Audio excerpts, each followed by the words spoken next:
일의 원리를 알기 위해서 사용하는 도구 중에서 이제 지난 시간에 지뢰랑 축바퀴를 설명했고요. 이제 지금부터 도르래에 대해서 알아볼 건데, 도르래는 고정 도르래랑 움직 도르래, 그 다음에 이제 고정 도르래랑 움직 도르래를 여러 개 조합해서 사용하는 복합 도르래가 있어요. 그런데 일단 고정 도르래라는 거는 이름 그대로 천장에 고정되어 있어서 우리가 무슨 도르래다? 그렇죠. 고정 도르래라고 해요. 그런데 이 고정 도르래는 사용하는 이유가 힘의 이득을 보는 것도 아니고 거리의 손해를 보는 것도 아니고 단순히 어떤 특징 때문에 사용하는 거냐면 힘의 방향을 바꿀 수 있는 이 장점 때문에 사용하는 거기 때문에 이거는 반드시 꼭 기억을 해주셔야 됩니다. 그런데 이 고정도르래는 만약에 매달린 물체의 무게가 200N이라고 했을 때 실제 작용하는 힘도 200N이고요. 올라간 높이 H가 2m라고 했을 때 당긴 길이 S도 높이와 같이 2m가 돼서 결국에는 무게랑 힘도 같고 올라간 높이랑 당기는 줄의 길이도 같고 그 다음에 일의 양도 어차피 일의 원리라는 것 자체가 일의 양에는 변함이 없기 때문에 뉴턴하고 미터를 곱한 일의 양은 둘 다 400줄로 동일하죠. 그래서 고정도래는 꼭 기억하실 거, 고정도래를 사용하는 목적은 무엇의 방향을 바꾼다? 힘의 방향을 바꾸는 거죠. 그러면 이처럼 힘의 방향을 바꾼 고정도래의 예로는 일단 하나만 예를 들 건데 굵기 계량기. 여러분 굵기 계량기는 굵기를 높은 곳까지 올리기 위해서 사람이 직접 올라가는 게 아니고 줄을 당기면 이제 굵기가 태극기가 위까지 올라가지요. 이게 지금 물체를 들어 올리기 위해서 나는 뭐 하면 된다고요? 이렇게 잡아 당기면 되는 거죠. 그래서 힘의 방향을 바꿀 수 있다는 게 고정도르의 장점입니다. 그 다음에 이제 움직도르래는 말 그대로 실 위에 도르래가 얹어져 있기 때문에 내가 실을 잡아 당길 때마다 이 도르래가 실 위에서 움직이기 때문에 움직도르래입니다. 그런데 이 물체의 무게를 줄 몇 개가 잡아당겨주고 있는 경우냐면 지금 이렇게 천장에 매달려 있는 이 줄과 그 다음에 사람이 둘이서 이 무게를 반씩만 힘을 부담해서 당기면 되기 때문에 우리가 움직 도르래를 하나를 사용하면 밑에 보시면 힘의 크기는 물체의 무게가 얼마밖에 안 든다고요? 그렇죠. 반밖에 안 드는 거죠.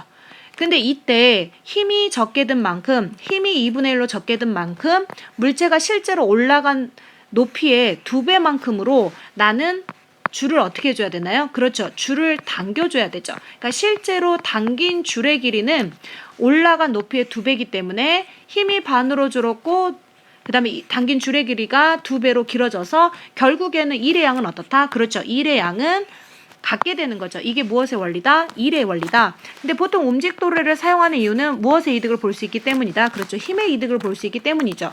그런데 이 모든 것이 항상 앞에 조건이 붙어 있어요. 보통 조건이 생략되어 있으면 이 조건을 이야기하고 있다는 걸 알고 계시면 돼요. 우리가 일의 원리에서 문제를 풀 때 도구의 무게나 마찰을 무시하기 때문에 그렇기 때문에 일의 원리가 이게 적용이 되는 거고요. 간혹 이제 문제에서 이 도르래 무게를 주는 경우가 있어요. 그럼 예를 들어서 이 물체의 무게만이 200N이라고 할게요.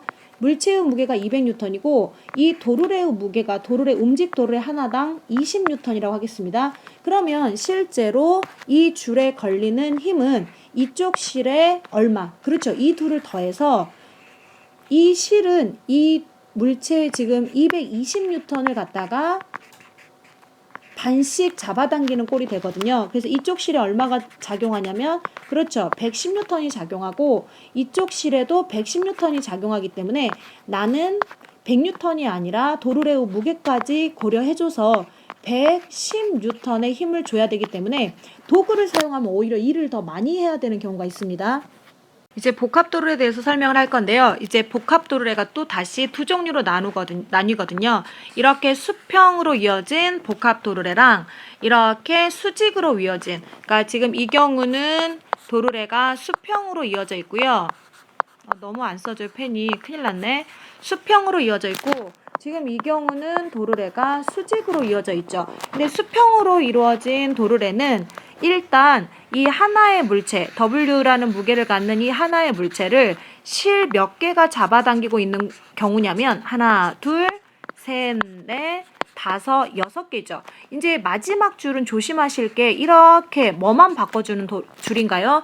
힘의 방향만 바꿔주는 줄이기 때문에 이 줄의 개수는 세시면 안 되고요. 그러면 이 물체, 하나의 물체를 들어올리는 줄의 개수가 6개이기 때문에 잡아당길 때 나는 힘을 얼마만 주면 되냐면 힘을 물체의 내가 주는 힘은 물체의 무게 곱하기 몇 분의 몇만 주면 되냐면 그렇죠. 6분의 1만 주면 되죠.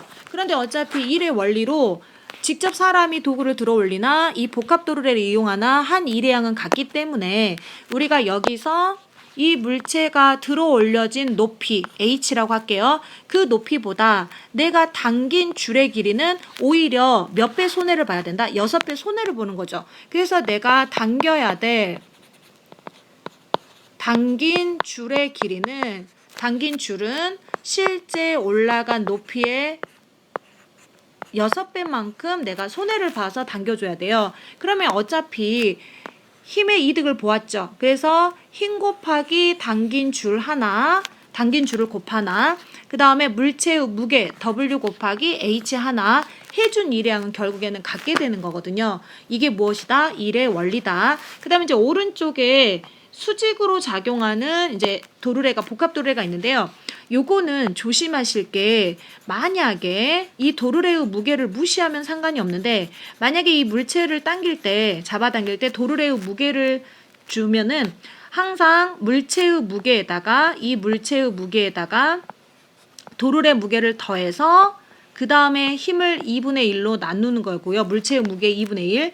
그 다음에 또 이 도르래 무게를 더해서 또 반으로 나누고 이런 식으로 차근차근 하셔야 돼요. 그 다음에 또 마지막 움직 도르래 무게를 더해서 이렇게 반으로 나눠줘야 되는데 이 천장에 붙은 고정 도르래는 힘의 방향만 바꾸니까 신경을 안 써줘도 돼요. 지금 제가 뭘 하는지 혹시 이해하셨어요? 다시 한번. 이 도르래의 무게를 무시하면 상관이 없는데 이 도르래의 무게가 주어졌을 때는 물체의 무게에다가 도르래 무게를 더해서 반으로 나눠주시고 그때 또 힘에다가 이 물체 도르래의 무게를 더해서 반으로 나눠주시고 그때 또 작용한 힘에다가 도르래 무게만큼을 더해서 차근차근 반씩 나눠주셔야 돼요. 처음부터 도르래 무게를 다 더해서 8분의 1 하시면 안 돼요. 그러니까 강의만 들어서는 지금 선생님의 의도가 무엇인지 잘 모르기 때문에 일단 강의는 여러분이 너무 힘들어해서 선생님이 일단 이론 설명을 하는 거고요. 나중에 선생님이 1대1로 어려운 부분은 다 문제풀이할 때 도와드릴 겁니다. 그래서 일단 다시 한번 설명해 볼게요. 지금 대부분은 도르래 무게를 다 마찰이나 무시하고 있기 때문에 만약에 얘가 800N짜리라고 이제 임의로 한번 해봅시다. 그러면은 이쪽 실에 얼마가 걸릴까? 힘이 400N이 걸리고 그 다음에 이쪽 실에 400N의 힘이 걸리죠. 다시 이 400N을 양쪽 실이 반씩 나눠 갖고 그 다음에 또다시 이 200N을 반쪽 실이 나눠 가지면 결국에 이제 힘의 방향만 바꾸니까 나는 무게의 8분의 1인 즉 힘이 100N밖에 들지 않겠죠. 그런데 실제로 올라간 높이가 만약에 올라간 높이가 2m라고 합시다. 그러면 무게랑 올라간 높이를 곱하니까 몇 줄 나오나요? 2,8에 16이니까 1600줄이 나오죠. 그럼 어차피 당긴 길이도 곱한 게 1600줄이 나와야 되니까 나는 얼마를 당기면 되나요? 그렇죠. 16m를 당기면 되죠. 결국에는 힘이 8분의 1로 줄어든 만큼 거리는 8배 손해를 봐서 해준 일량은 같다. 이게 일의 원리가 되겠습니다.